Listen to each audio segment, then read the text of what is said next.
في إحدى جلسات العلاج النفسي في ولاية كولورادو، وقف جندي أمريكي يدعى جيسون وولف، وهو جندي سابق في قوات المشاة، وقال أمام الحاضرين بصوت مرتجف: كنت في الفلوجة عام 2004.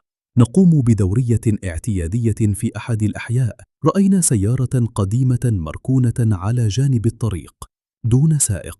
أحد زملائي صرخ: قد تكون مفخخة. لم يطلب منا التحقق، فقط أطلقنا النار.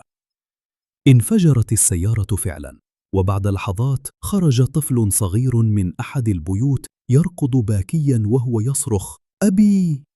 لم نكن نعلم، لم نحاول أن نعلم. لقد استشهد والده دون ذنب. لم يكن يحمل سلاحا، لم يكن مقاوما.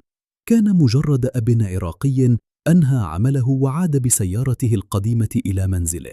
طلب منا القائد أن نلتزم الصمت، وطلبوا منا المغادرة فورا، لكن الطفل بقي، وصرخته بقيت.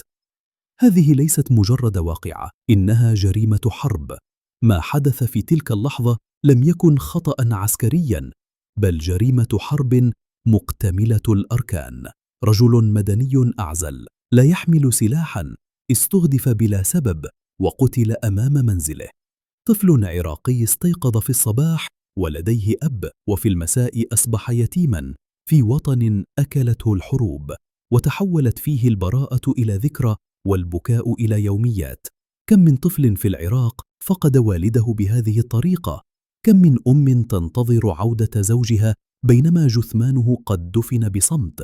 هذه ليست قصة من الخيال، إنها شهادة حقيقية وثقها جندي شارك في الحرب وعاد محطما تلاحقه صرخة طفل من العراق. في قناة نبذة نعمل لتلخيص كل شيء. نلتقي في فيديو جديد إن شاء الله.